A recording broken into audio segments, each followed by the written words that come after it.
দাঁড়া না। শ্রমণ, এই খোল। বোন ভাই, ওই লোকটা কে ছিল বলো তো? লেগে গেছে খুব জোরে। বোন ভাই, যেটা ভেবেছিলাম সেটাই হলো।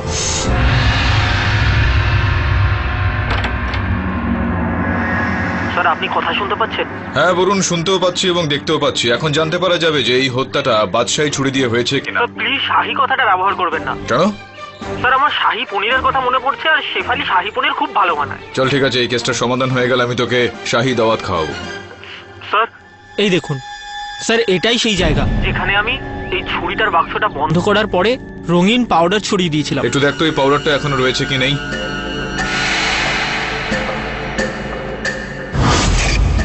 হ্যাঁ হ্যাঁ স্যার, এখনো আছে। তার মানে এটা দাঁড়াচ্ছে যে ওই কৌটোটাকে কখনো খোলা হয়নি, আর ছুরিটাকেও বাইরে বের করা হয়নি। স্যার, এর মানে হলো গিয়ে যে খুন অভিশপ্ত ছুরি দিয়ে নয়, অন্য ছুরি দিয়ে হয়েছে। হ্যাঁ, এই সময় মনে তো সেরকমটাই হচ্ছে, কিন্তু আমাদের ঝুঁকি নেওয়াটা ঠিক হবে না। এটাও সম্ভব যে হত্যাকারী এই ছুরিটাকে বের করে আর তারপর সেটাকে ওইভাবে আটকে দেয়। কিন্তু স্যার, এই কথাটা আমরা কনফার্ম করবো কি করে? একটাই উপায় আছে বলুন, ফরেনসিক্স ডক্টরদের রিপোর্টের উপর।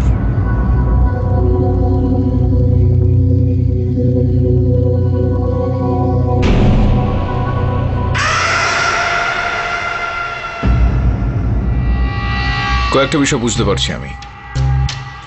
এই হত্যাটা খুবই চিন্তা ভাবনা ষড়যন্ত্র করে করা হয়েছে। স্যার, আপনি বুঝতে পারলেন যে খুন অভিশপ্ত ছুরি দিয়ে হচ্ছে না অন্য কিছু দিয়ে? তুই ওই ছবিটা দেখেছিলিস, সীতা আর গীতা? অফকোর্স স্যার, দেখেছি। আর ওইটা রাম আর শ্যাম?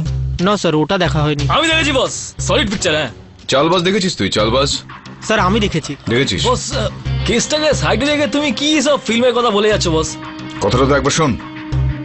এই তিনটে ছবিতে একটা বিষয় কি মিল আছে বল? Sir, double role. Right, double রোলের গল্প। বস, এই কেসে ডাবল রোলটা কার? এই বাদশাহী ছুরিটার।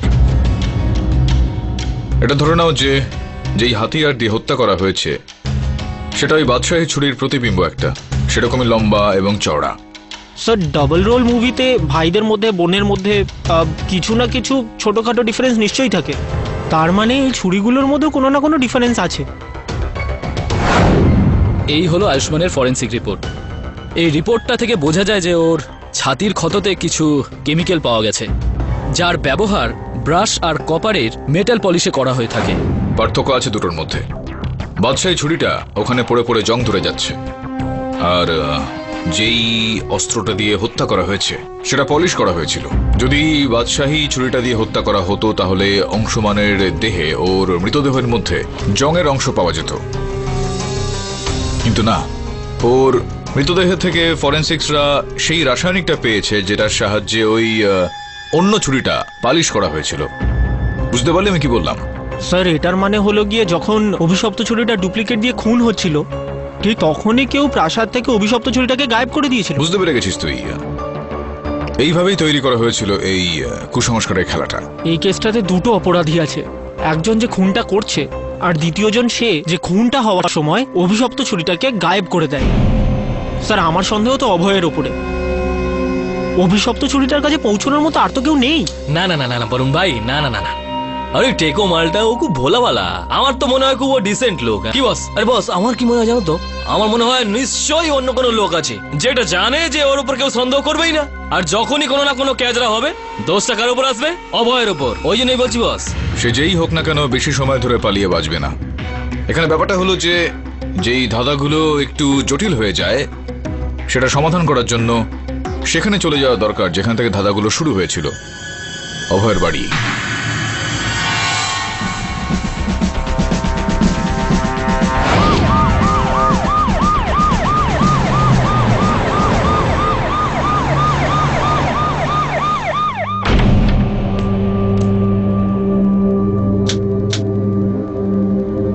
যদিও আমরা গতবার এখান থেকে কোনো প্রমাণ পাইনি, কিন্তু এবার আমরা পুরো তৈরি হয়ে এসেছি। এবার ওই খুনি বাঁচতে পারবে না। আই হোপ সো ইন্সপেক্টর বাবু। কিন্তু এইবারে আপনি এমনটা কি করবেন যেটা আপনি গতবার করেননি? প্রদীপ, এটা কি জিনিস? লিমিনল। এর ব্যবহার আমরা আমাদের ইনভেস্টিগেশনে করে থাকি, এটা দেখার জন্য যে ক্রাইম স্পটে কোনো খুনের দাগ বা প্রমাণ লুকিয়ে ফেলেনি তো খুনি। হ্যাঁ, এটার ব্যাপারে আমি একটা কেসে পড়েছিলাম। ডিটেকটিভরা এই স্প্রেটা ইউজ করেই খুনিকে ধরেছিলেন। এখন এই ঘরে যে কটা মেটালের জিনিস রয়েছে আমরা ওগুলোকে আলাদা করব, তারপর ওগুলোর ওপরে স্প্রে দেব। মেটালের রং যদি সবুজ হয়ে যায় তাহলে বুঝতে হবে ওতে রক্ত লেগেছিল। গুরুবিন্দ সিং, স্যার। জিনিসগুলোকে এক জায়গায় করো। হ্যাঁ স্যার।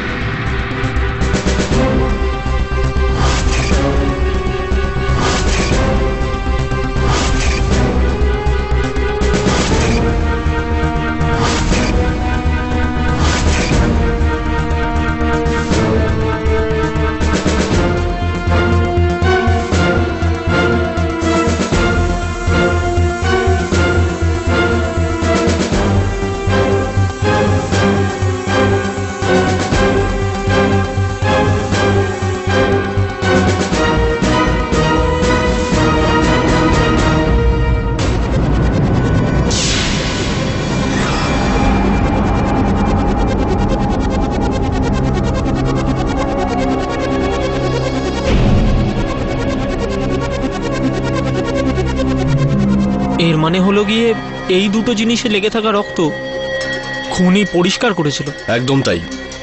এই পেন্টিং এর গায়ে আর এই বাক্সের হ্যান্ডেলের গায়ে আয়ুষ্মান বাবুর রক্ত হয়তো উড়ে এসেছে। আই হোপ এতে হয়তো আপনাদের কেসে কিছুটা সাহায্য হবে। I hope so.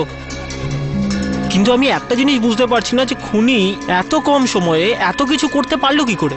ও অস্ত্রটাকে লুকিয়ে ফেললো, রক্তের দাগ পরিষ্কার করলো, আর আপনাদের আসার আগে এখান থেকে পালিয়েও গেল।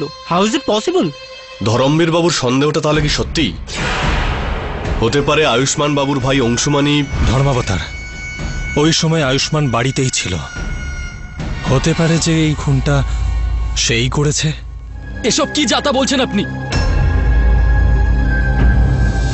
দেখুন স্যার, আমি প্রথম থেকেই খুব টেনশনে আছি। আমি আমার দাদার মৃত্যু শোক এখনো ভুলে উঠতে পারিনি, আর আপনি আমাকে আরো বিরক্ত করছেন। দেখুন, আপনাকে দুঃখ দেওয়ার কোনো উদ্দেশ্য ছিল না আমার। আমি শুধুমাত্র আপনার দাদার হত্যাকারীকে ধরতে চাই, তাকে উপযুক্ত শাস্তি দেওয়াতে চাই। যদি আপনি দুঃখ পেয়ে থাকেন আমার কথা শুনে, তো ক্ষমা চেয়ে নিচ্ছি আমি। আসলাম আজকে, যাওয়া যাক। Sir, I am sorry sir, আপনার সঙ্গে এভাবে আমার কথা বলা উচিত হয়নি। কোনো ব্যাপার না, নিজের কাউকে এইভাবে হারিয়ে ফেলার দুঃখটা আমি বুঝতে পারছি। আপনি জিজ্ঞেস করুন স্যার, আপনি যা জানতে চান। যতদিন না আমি আমার দাদার খুনিকে ফাঁসির কাঠে ঝোলাতে না পারছি, আমি শান্তিতে ঘুমোবো না। পুলিশের কথা অনুযায়ী ওই ঘটনাস্থলে, ওই বাড়িতে, ওই ঘরের মধ্যে রক্তের দাগ পাওয়া গিয়েছিল সেখানে। হ্যাঁ স্যার। তার থেকে তো এটা স্পষ্ট যে হত্যাটা ওখানেই হয়েছিল। তো প্রশ্ন এখন এটা উঠছে যে হত্যাকারী ওখানে গেল কিভাবে? আমার অনুমান হলো যে সে ঘর থেকে পালিয়ে বাইরে কোথাও নিশ্চয়ই যায়নি, ঘরের মধ্যেই কোথাও লুকিয়েছিল। স্যার, খুনি এখানে কি করে লুকোবে? সম্ভব তো আছে, যদি ঘরের জিনিসপত্র, আলমারি বা অন্যান্য কোথাও যদি জায়গা থাকে, তো কারো লুকিয়ে থাকাটা তো সম্ভব। জিনিসের মধ্যে স্যার? কিন্তু জিনিসের মধ্যে কেউ কি করে লুকোতে পারে স্যার? আরে লুকোনো খুব কঠিন নয়। ঘরের জিনিসপত্র মানে এই যে সিন্দুক রয়েছে, এর মধ্যে সহজেই কেউ লুকিয়ে পড়তে পারে। এটা বলুন যে ঘরের জিনিসপত্রগুলো তো বেশ পুরনো, তো এরকমটা হয় যে মেরামতির জন্য ওই সমস্ত জিনিসপত্র বাইরে পাঠানো হয়। ঘরের জিনিসপত্রগুলো বাইরে গিয়েছিল কখনো? গত সপ্তাহেই এটা পলিশে পাঠানো হয়েছিল। কোথায় পাঠানো হয়েছিল? রাজ ফার্নিচার, ওখানেই নিয়ে যাওয়া হয়েছিল। রাজ ফার্নিচার?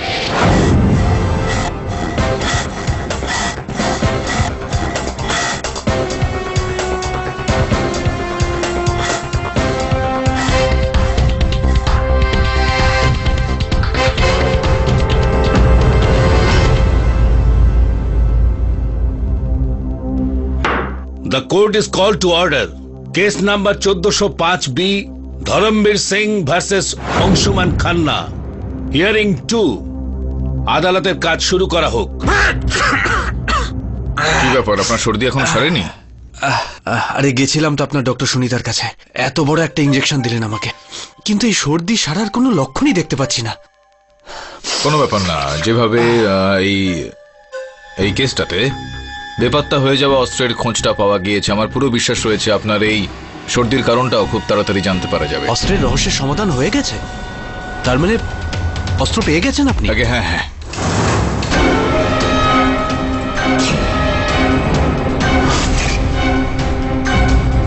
তাহলে দেখান কোথায়। ইওর অনার, যদি আপনি অনুমতি দেন তো। অনুমতি দিলাম।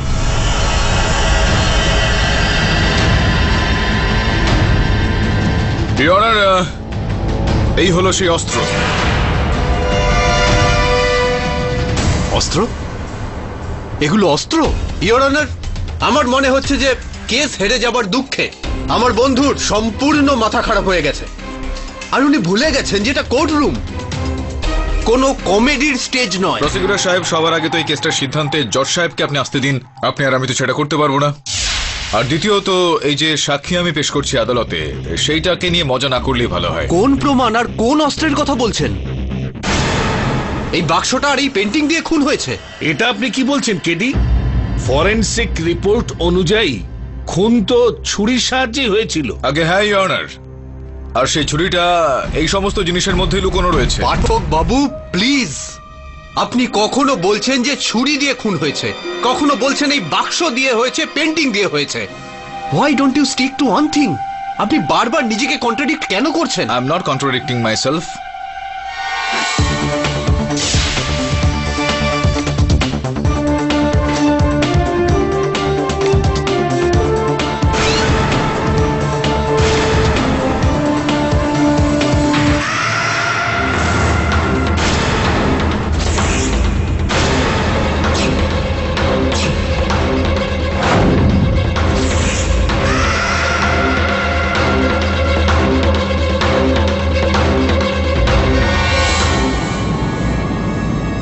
ইওর অনার, ঠিক এইভাবেই হত্যাকারী ওই ঘরের মধ্যে পড়ে থাকা এই বস্তুগুলো দিয়ে এই ছুরিটাকে ব্যবহার করে। হত্যা করার পর এটাকে 4টে টুকরো আলাদা আলাদা করে সেখানেই পড়ে থাকা জিনিসপত্রে লুকিয়ে ফেলে ইওর অনার। ইওর অনার, এরকমটা তো সেই ব্যক্তি করতে পারেন যিনি আয়ুষ্মান বাবুর ঘরে কোথায় কি রাখা রয়েছে সেটার উপর সম্যক ধারণা থাকে। আর যতদূর আমরা জানি, আমার মক্কেল তো সেখানে প্রথমবারের জন্য গিয়েছিলেন। উনি ওই ঘরটা সম্বন্ধে কিছুই জানতেন না, যার মানে এটা দাঁড়াচ্ছে যে উনি দোষী নন। Objection your honour. পাঠক বাবু আমাকে অনেকক্ষণ ধরে খোঁচা দিয়ে এটা বলছেন যে আমি যেন জাজ হওয়ার চেষ্টা না করি, আর এখন উনি নিজেই জাজমেন্ট দিচ্ছেন যে ধরমবীর বাবু নির্দোষ। Objection sustained. মিস্টার পাঠক, মেনে নিচ্ছি যে খুনি ঠিক এইভাবেই অস্ত্র লুকিয়েছিল যেভাবে আপনি আমাদের বলছেন, কিন্তু তাছাড়াও আসল প্রশ্নটা ওইখানেই আটকে আছে। ঘরে ওই সময় মিস্টার ধরমবীর সিং বুন্দেলা ছাড়া আর কে ছিল? কেউ না কেউ তো ছিল ইওর অনার। আর যেভাবে চালাকির সঙ্গে সে অস্ত্রটাকে লুকোনো হয়েছে, সে নিজেকেও লুকিয়েছিল ইওর অনার। ইন্সপেক্টর স্যার, আপনি কি ধরমবীর বাবুকে টুকরো টুকরো অবস্থায় পেয়েছেন? মানে বলতে চাইছি, পা পেয়েছেন গার্ডেনে, আর মাথা আলমারিতে, নাক ফ্রিজে। I object your honour. আমার মক্কেলের ওপর এরকম ভাবে কটাক্ষ করার ওনার কোনো অধিকার নেই। Objection sustained. আর হ্যাঁ, প্রশ্নটা এখন আসল হত্যাকারীর লুকিয়ে যাওয়ার ইওর অনার। তো এই প্রশ্নটার উত্তর তখন পাওয়া যাবে যখন আদালত এটা জেনে যাবে যে ওই বাদশাহী ছুরিটা কে সেখান থেকে তুলে নিয়ে গেল। আপনি বলতে চাইছেন যে শাহী খঞ্জরটা কেউ গায়েব করেছে? আগে হ্যাঁ ইওর অনার, সবকটা হত্যার আগে কেউ ওই ছুরিটাকে সেখান থেকে তুলে নিয়ে যায়, আর কাজটা হয়ে গেলে সেখানে আবার রেখে দেয়। যার মানে এটা দাঁড়াচ্ছে ইওর অনার যে হত্যাটা ওই বাদশাহী ছুরিটা দিয়ে হয়নি। বাদশাহী ছুরিটাকে ব্যবহার করা হয়েছে আমাদের সবাইকে অনেকটা বিভ্রান্তিতে ফেলার জন্য। What your honour? এই ভাই বন্ধু আবার কোথা থেকে এলো? মহলের মধ্যে কোন রকম লুকোচুরি খেলা হচ্ছে নাকি? আপনার কাছে রিকোয়েস্ট, এরকম অযৌক্তিক কথার ওপর যেন গুরুত্ব না দেওয়া হয়। ডক্টর বাবু, একটু ধৈর্য ধরুন, একটু সংযমে থাকুন আপনি। এই দুটো বিষয়ের ফল কিন্তু খুব ভালো হয়, কোনো মানুষকে বেশ অন্যরকম করে তোলে। সম্ভবত আপনাকেও সেটা একটু শান্ত হয়ে যান, শান্ত হয়ে যান। ইওর অনার, আমি আবেদন করব আপনার কাছে যে আদেশ দিন ওই বাদশাহী ছুরিটাকে আদালতে নিয়ে আসার জন্য।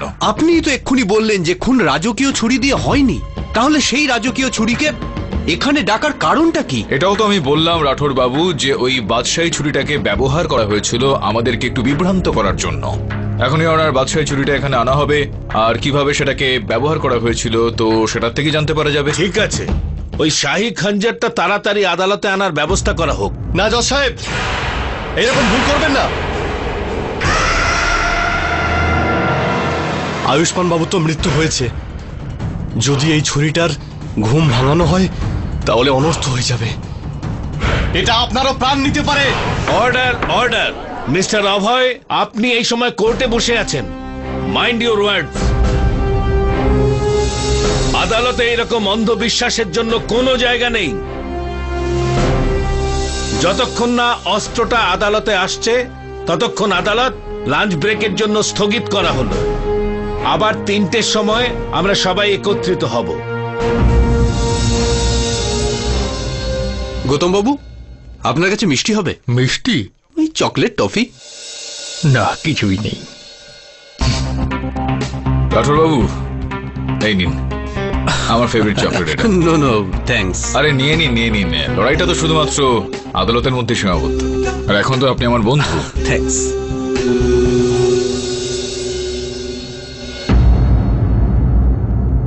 আদালতের কাজ শুরু করা হোক। ইয়র, আমি বাদশাহী ছুরিটাকে আদালতে নিয়ে আসার জন্য অনুমতি চাইছি। অনুমতি দিলাম।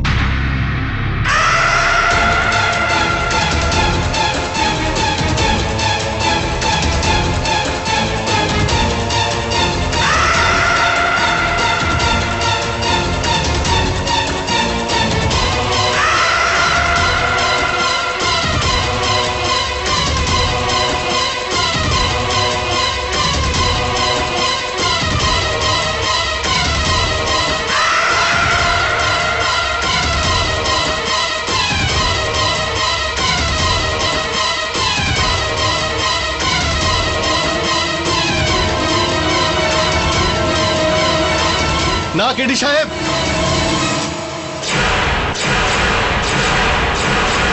এই ভুলটা করবেন না।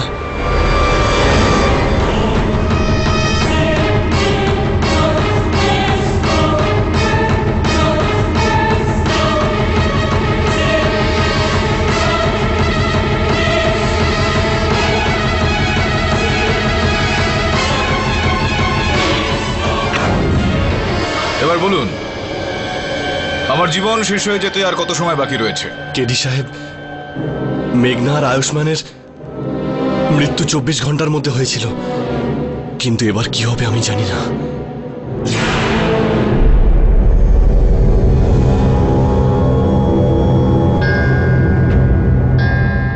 Now time is up. The court is adjourned for the day.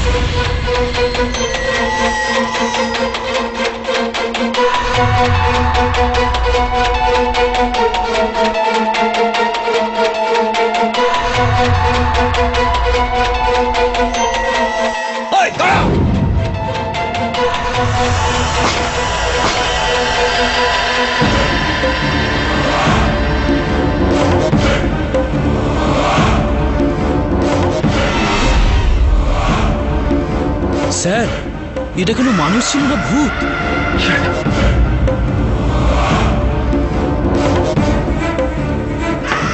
The court is called to order. Year, 24 ঘন্টা অতিবাহিত হয়ে গিয়েছে, আর সৌভাগ্যক্রমে আমি ঠিকঠাক রয়েছি। কিন্তু এই 24 ঘন্টার মধ্যে কেউ ওই ছুরিটাকে চুরি করার একটা চেষ্টা করেছিল।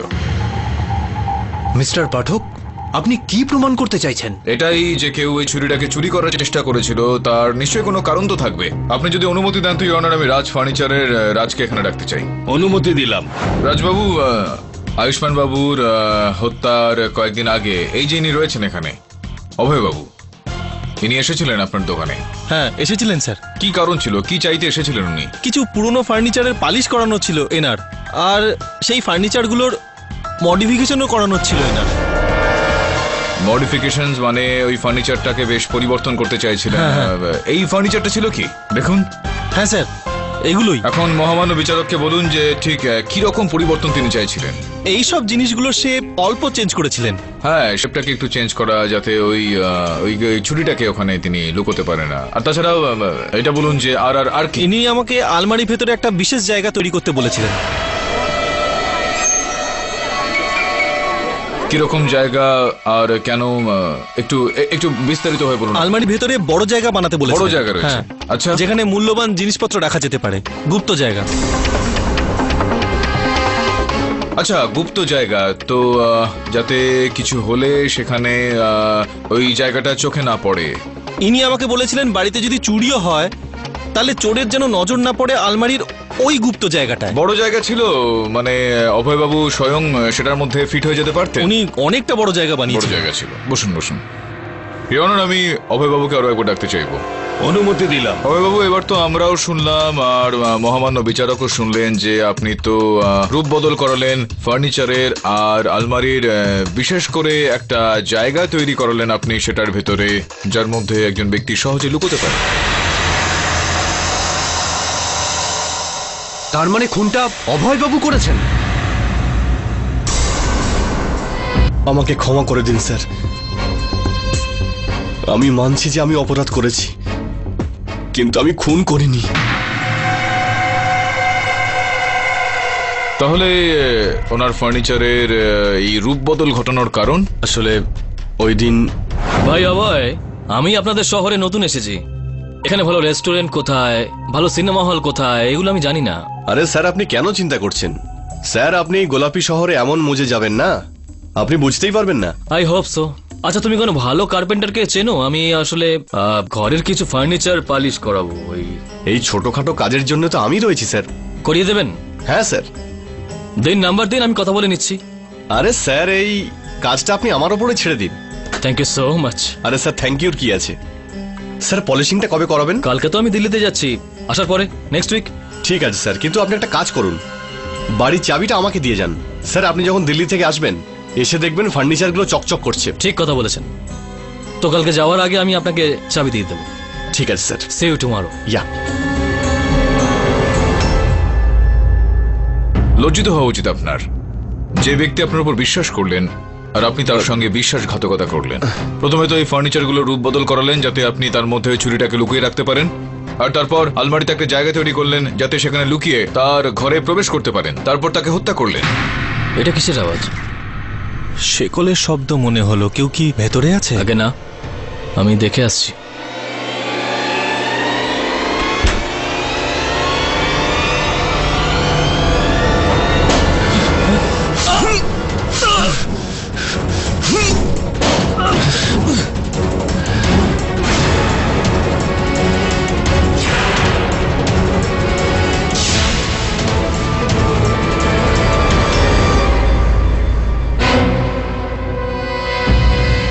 না স্যার, আমি মানছি যে আমি ফার্নিচারে গন্ডগোল করে রেখেছিলাম, কিন্তু আয়ুষ্মান বাবুকে আমি দেখুন খুন দেখুন করিনি। দেখুন অভয়বাবু, এখন মিথ্যা কথা বলে কোনো লাভ নেই।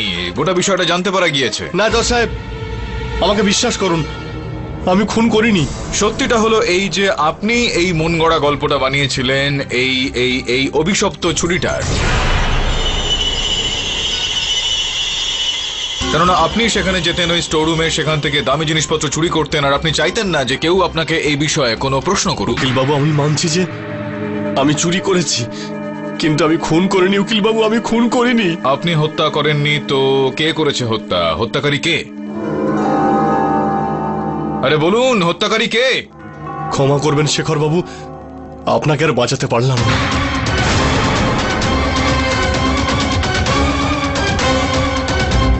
আমি যে চুরিটা করেছি সেটা শেখর বাবুর কথা অনুযায়ী। আমি নিজের স্বার্থে এটা করিনি। ফার্নিচারে যে গন্ডগোল পাকিয়েছি তা এনার কথা মতো। উকিল বাবু, এ কি বলছেন আপনি? নিজের পাপের বোঝা আমার কাঁধে কেন দিচ্ছেন? আসুন, আপনার পাপের বোঝাটা একটু হালকা করে দিই। শেখরবাবু চিফ আর্কিওলজিস্ট আর ধরমবীর বাবুর ঘনিষ্ঠ বন্ধু। আপনার বন্ধুকে বাঁচানোর জন্য আপনি আপনার অপরাধটা স্বীকার করবেন না, এই পাপটা মেনে নেবেন না? আমি কোনো দোষ করিনি। ওই অভয় মিথ্যে বলছে। না উকিল বাবু, আমি মিথ্যে কথা বলছি না।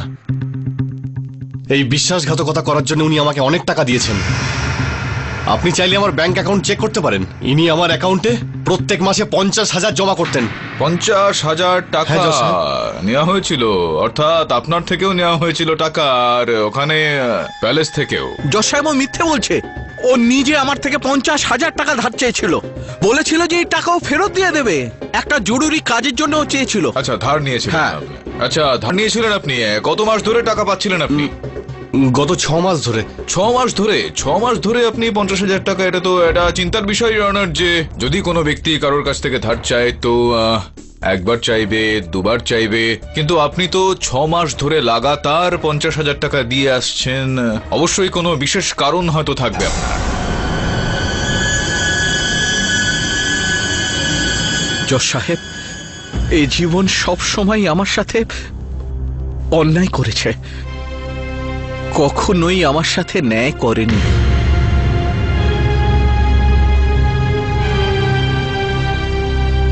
যখন আমি স্কুলে পড়তাম তখন আমার বাবার কাছে স্কুলে ফিস দেওয়ার মতো টাকাও থাকতো না। আমি স্কলারশিপ নিয়ে কোনো রকমের স্কুলের পড়াশুনো শেষ করি। সকালে খবরের কাগজ বিক্রি করতাম আর দুপুরবেলা কলেজ যেতাম। যখন আমি প্রথম চাকরি পাই আমি ভেবেছিলাম এবার হয়তো আমারও ভালো সময় আসবে, আমারও জীবন খুশিতে ভরে যাবে। আমারও খুব ভালো লেগেছিল জজ সাহেব, কিন্তু এ কি হলো জজ সাহেব? আমার এ ভাগ্যে ভগবান শুধুই অন্ধকার লিখেছে। যোগ্যতা আমার, পরিশ্রম আমার, আর তার ফল ভোগ করবে অন্য কেউ। হ্যাঁ জজ সাহেব, আয়ুষ্মানকে এক চুটকিতে আয়ুষ্মানকে এই মিডিয়াম প্রজেক্টের প্রজেক্ট অফিসার আয়ুষ্মানকে বানিয়ে দেওয়া হলো। আমি শুধু দাঁড়িয়েই দেখলাম। আমারই সামনে অন্য একজনকে আমার প্রাপ্য ছিনিয়ে নিতে দেখলাম জজ সাহেব। আমি শুধু দেখে গেলাম, আমি কিছুই করতে পারলাম না। শান্ত হয়ে যান, শান্ত হয়ে যান, শান্ত। এই দেশে, ভারতবর্ষে লক্ষ কোটি মানুষ এরকম রয়েছেন যাদের কাছে প্রত্যেক দিন প্রত্যেক মুহূর্ত সংঘর্ষে কাটে। আপনার মতো তারা হত্যা করতে উদ্যত হয়ে ওঠে না। আমার খুন করার কোনো মতলবই ছিল না। আমি তো আয়ুষ্মানের ঘরে কোনো রকমে ঢুকে ওই প্রাসাদের দলিল নিতে গেছিলাম, যাতে আমি 420 একরের প্রাসাদের কিছু অংশকে প্রাইভেট বিল্ডারকে বিক্রি করতে পারি, আর আমি আমার প্রাপ্য পেয়ে যাব, আর আয়ুষ্মানের বদনামও হবে। এই জন্য গেছিলাম আমি। তাহলে কাগজ চুরি করে চলে যেতেন, দাদার প্রাণ কেন নিলেন?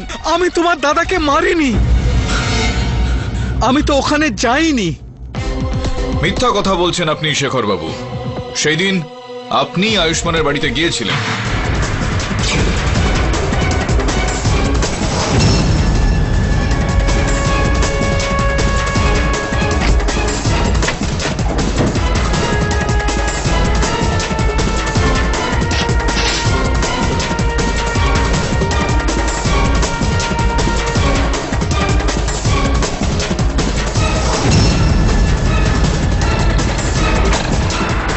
আপনি কেন বুঝতে চাইছেন না যে ওই প্রাসাদই আমার রোজগারের একমাত্র মাধ্যম?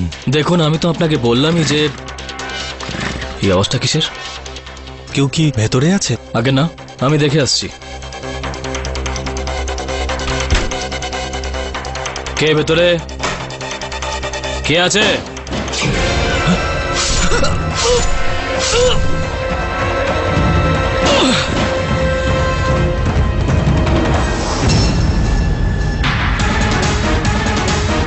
না, এটা মিথ্যে জজ সাহেব।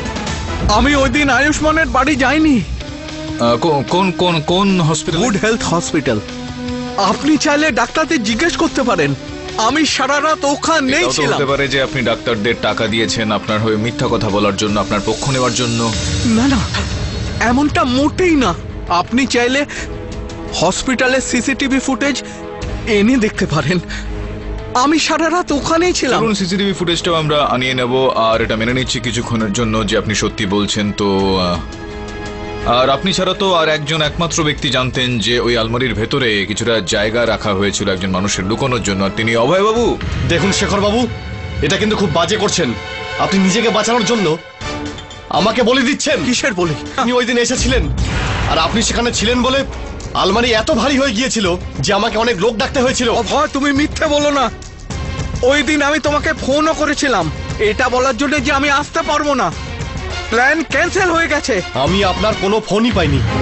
কেডি সাহেব, আপনি আমার কল রেকর্ড চেক করতে পারেন। হ্যাঁ, কেননা তোমাকে ফোন করেছিলাম, তোমার ফোন বারবার নট রিচেবল বলছিল।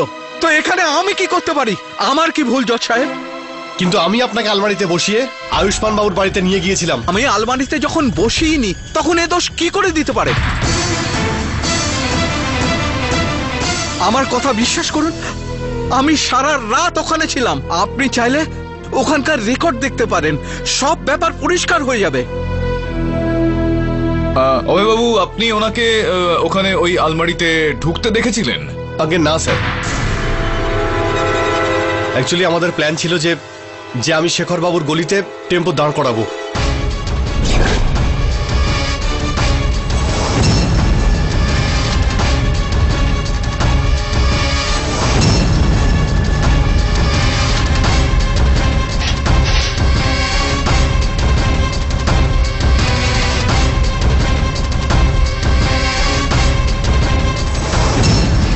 আপনি কি করে জানলেন যে উনি পার্টি পেটিপে সেখানে এসেছিলেন? আপনি দেখেছিলেন নাকি দেখেননি? আগে না, আমি ড্রাইভারের সাথে সামনে বসেছিলাম। যখন ও আলমারির ভেতর আমাকে বসতে দেখেইনি তখন ও কি করে আমার উপর দোষারোপ দিচ্ছে? শেখর বাবু, আপনি ছাড়া আর কেই বা জানতো আলমারিতে লুকোনোর জায়গা আছে? তাহলে কি ফার্নিচারের মিস্ত্রি এসে বসবে? একটা কথা বলুন, যে আপনি আর অভয়বাবু ছাড়া ওই আলমারির ব্যাপারে আর কেউ জানতো? না, কেউ জানে না। একটু মনে করুন, অন্য কাউকে যদি এই কথাটা বলে থাকেন।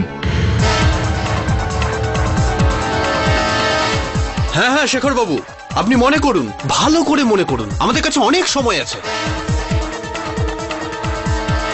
মনে পড়েছে, আমি ওই দিন অভয়কে ফোন করেছিলাম।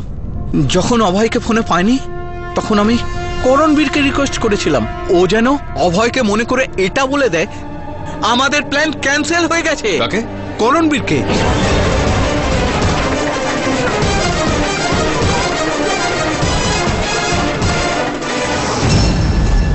আমি ভাবছিলাম এটা করণবীর বাবু, যে আপনার নাম্বারটা কখন আসবে। এসে গেল এবার।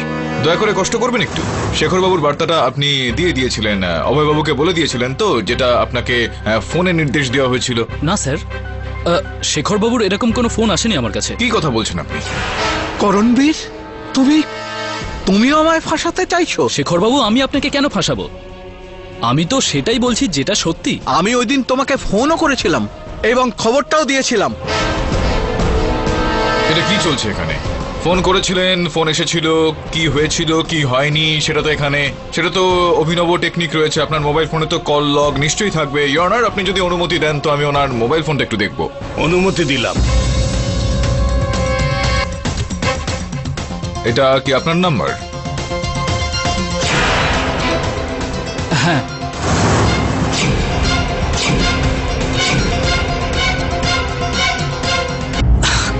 ও আসলে অ্যাকচুয়ালি আমি আপনাকে বলতে ভুলে গেছিলাম। কি জানি কি করে আমি আজকাল সবকিছু ভুলে যাই। কি জানি কি হয়েছে আজকাল আমার। অ্যাকচুয়ালি সেই জন্যই আমি অভয়কেও বলতে ভুলে গেছিলাম। সরি অভয়, সরি শেখর বাবু। কোথাও এরকমটা নয় তো যে আপনি ওখানে ওই আলমারির ভেতরে?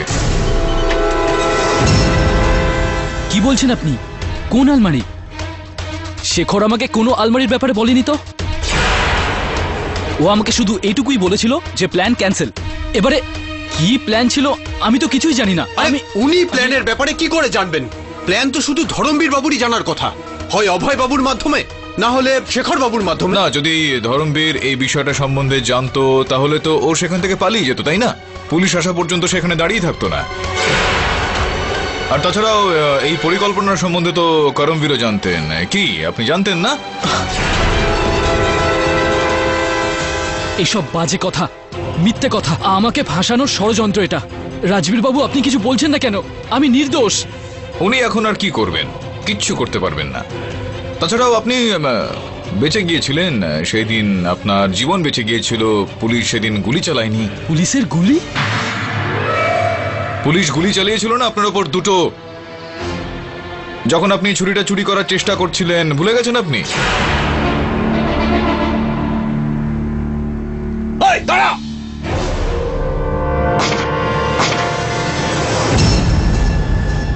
আমি করব চুরি, তাও আবার পুলিশ স্টেশন থেকে? স্যার, আমাকে কোনো পাগল কুকুর কামড়ায় না, কোনো পাগল কুকুরে আপনাকে কামড়ায়নি। আপনি খুবই চালাক একজন। আপনি সবাইকে এই ধারণাটা দেওয়ার চেষ্টা করছিলেন যে কোনো ডাইনি রয়েছে, ভূত প্রেত রয়েছে, যে ওই ছুরিটা চুরি করার চেষ্টা করছে। তো হতে পারে এই কাজটা কোনো ভূত প্রেত বা আত্মা করে থাকবে। কি করে হতে পারে? কেননা ভূত প্রেত ইত্যাদি তো বুলেট প্রুফ জ্যাকেট পরে না। Bullet proof jacket? আগে হ্যাঁ, ইনি পরেছিলেন যখন পুলিশ ওর ওপর গুলি চালায়। না জজ সাহেব, এটা মিথ্যে। আমার কাছে কোনো বুলেট প্রুফ জ্যাকেটই নেই। হ্যাঁ, নেই আপনার কাছে, সেটা মানে ছিল। এখন ওই জ্যাকেটটা আমাদের কাছে রয়েছে। ওনার সম্বন্ধে আমি এই আদালতে কয়েকটা কথা বলতে চাই। ইনি রাজনীতিতে পুরোপুরি যুক্ত রয়েছেন। গতবার অ্যাসেম্বলি নির্বাচনে ওনার ওপর প্রাণঘাতী একটা আক্রমণ হয়েছিল, আর ওনাকে প্রাণে মেরে ফেলার একটা হুমকি দেওয়া হয়েছিল। আর উনি ওনার বাড়ি থেকে কখনোই বুলেট প্রুফ জ্যাকেট ছাড়া বেরোননি। আর আপনি যদি এখন অনুমতি দেন তো আমরা সেটাকে এখানে আনতে পারি। আনবো? অনুমতি দিলাম। বলুন। ইয়োর অনার, এই হলো সেই বুলেট প্রুফ জ্যাকেট, আর এই যে রিপোর্ট।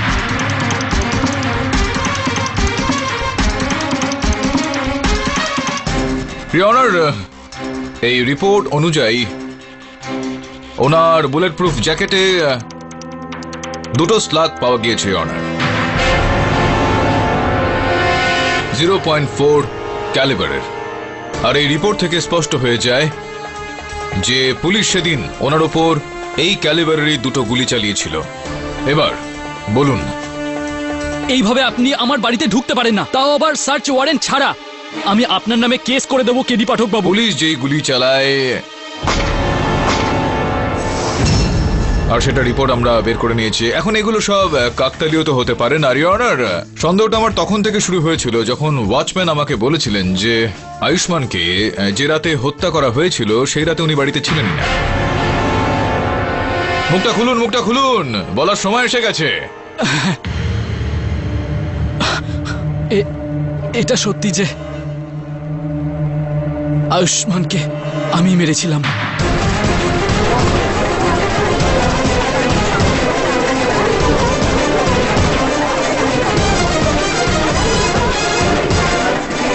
Order, order. কেননা আয়ুষ্মান শুধু নিজের সরকারি চাকরির কথাই সবসময় ভাবতো। আমাদের পূর্বপুরুষের প্রাসাদ, তাদের মান, সম্মান আর গর্বের মূল্য দিচ্ছিল না ও। এইসব দেখে আমার মাথায় রক্ত চড়ে গেল, আর আমি সারা জীবনের মতো ওকে গভীর ঘুমে পাঠিয়ে দিলাম।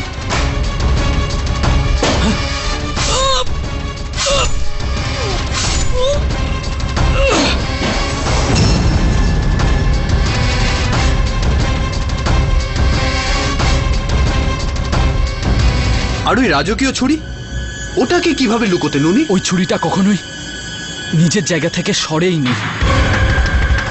ওটা তো চোখের ভুল ছিল মাত্র। আমি এমন একটা গ্লাস কাভারের ব্যবস্থা করলাম যাতে ছুরির শুধু স্ট্যান্ড দেওয়া 3D ছবি দেখা যায়।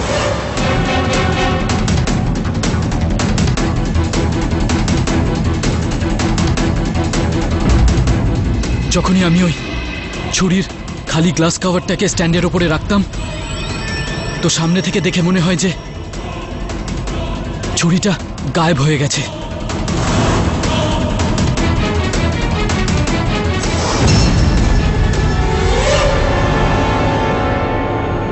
যখন ছুরিটা ইয়োর অনার সেখানেই ছিল, ওই কাভারের নিচেই।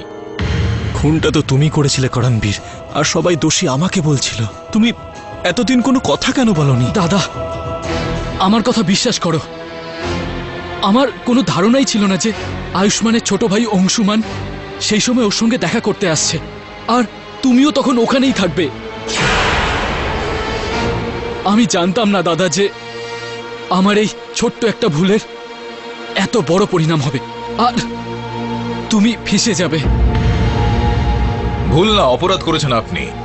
এই অপরাধের সাজা তো এই আদালতে মহামান্য বিচারক আপনাকে দেবেন। ওইখানে আপনার কি হবে আমি জানি না।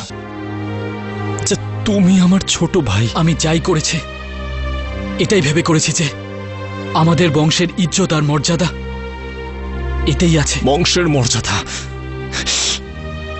আর দাদার জীবনের কোনো মূল্য নেই। The defence রেস্টস your honour. সমস্ত সাক্ষ্য এবং প্রমাণের উপর ভিত্তি করে আদালত এই সিদ্ধান্তে পৌঁছেছে যে মিস্টার ধরমবীর সিং বেকসুর।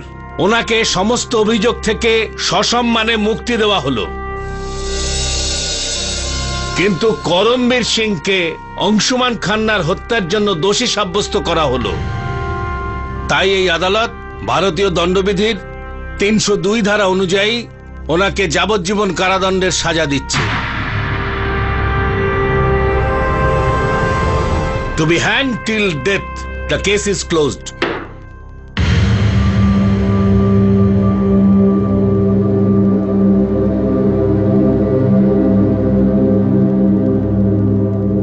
রাঠোরবাবু, আমায় এবার অনুমতি দিন। বাহ পাঠক বাবু, এই রহস্যটাও আপনি সমাধান করে ফেললেন। এবার পরের রহস্য। আর কি রহস্য রাঠোরবাবু, আমি ক্লান্ত হয়ে গেছি। ভাবছি গোয়া গিয়ে একটা ছোট বাড়ি নিয়ে নেব, আর বিয়ে করে নেব, বাচ্চা কাচ্চা হবে। আর আপনার তো সর্দি ঠিক হয়ে গেছে? আরে হ্যাঁ, হ্যাঁ, অসাধারণ।